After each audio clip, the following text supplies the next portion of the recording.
15 seconds.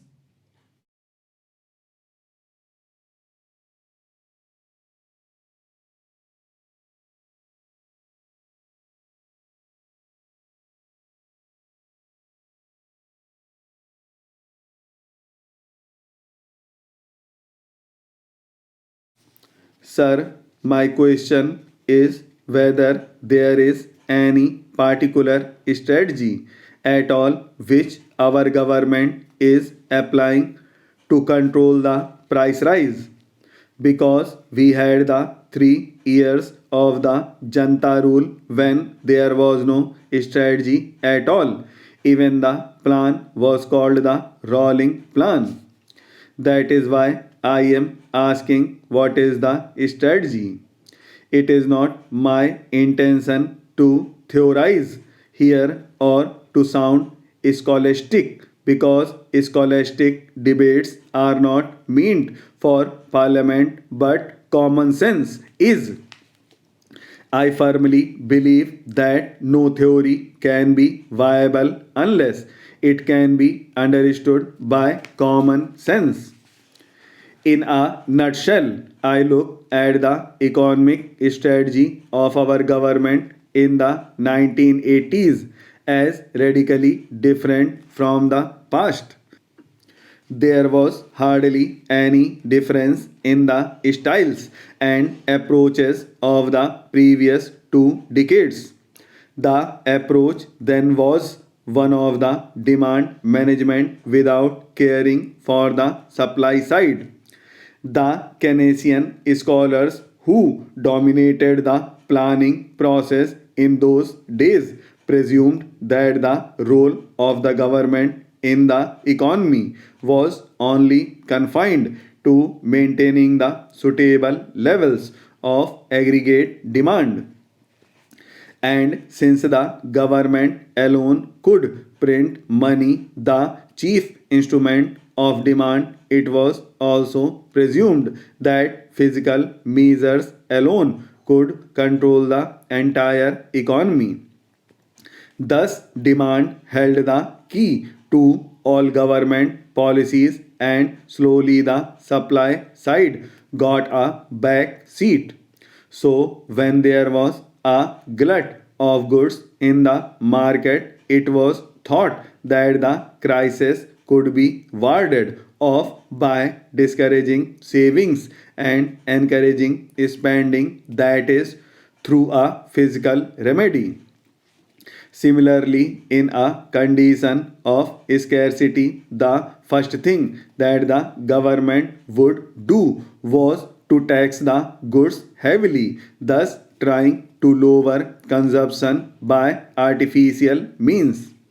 The proof of all this is there in the chain of licensing procedures, the maze of statutes and laws binding business activities, all formulated during the 1970s and the 1980s. In one sentence, the guiding principle then was demand creates supply. I am happy that our government has revised this stand. Instead of being obsessed with the demand side for the first time, we have launched ourselves on a program to tackle the supply side.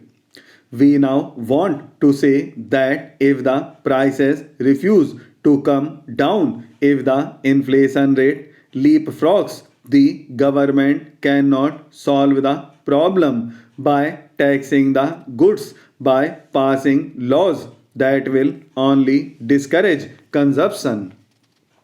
The new strategy of our government is to remove constraints on supply, on the artificial barriers between the producer and the consumer, and give the manufacturing sector a chance to function without any hindrance.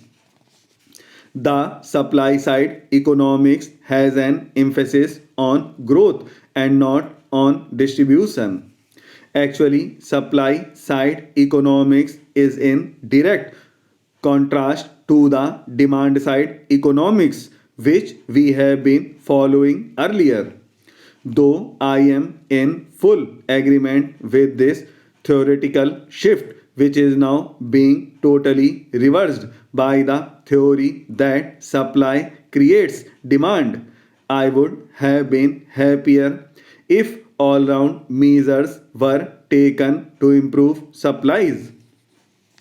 One very important part in supply side management is the infrastructure.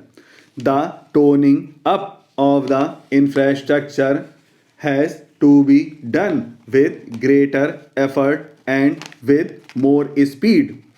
There is no doubt that the infrastructure has improved. During this quarter, power generation increased by 17% over the corresponding period last year, coal production by about 8% and goods movement by railways by about 16%. Down the line, there has also been a rise in the production of saleable steel by about 26%, cement by about 19%, crude petroleum by about 64%, petroleum products by 21%, and fertilizer by 65%. However, despite all these improvements, I still think that our infrastructure is very much infra.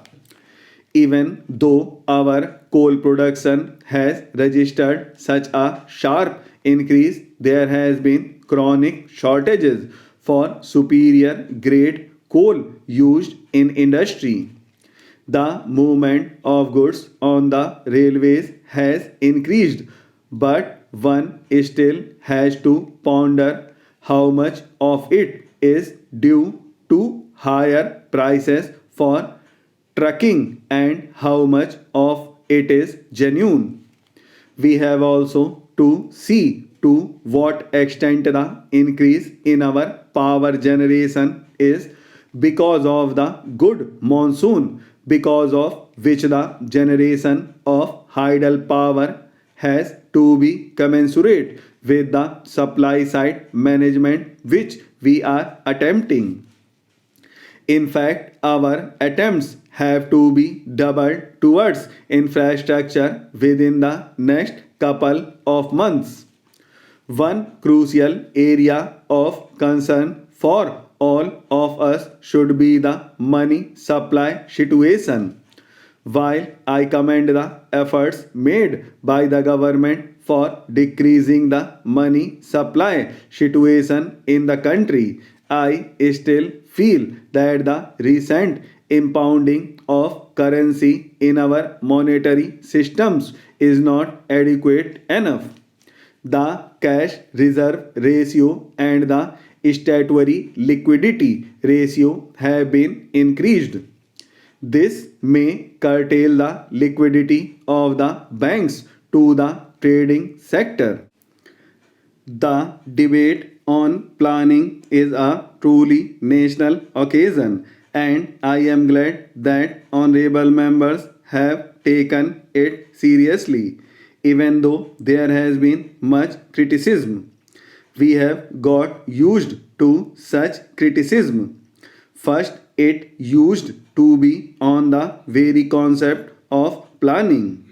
Fortunately, that stage is over and we have come to a phase of development when all parties, I hope, approve of the idea of planning.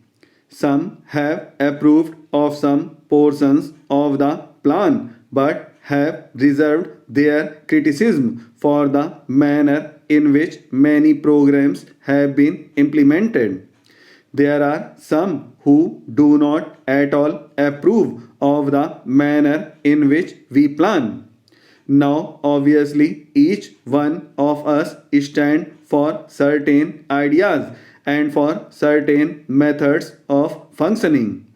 We have, after considerable thought and deliberation decide on the sort of planning commission which we should have and the manner in which it should work.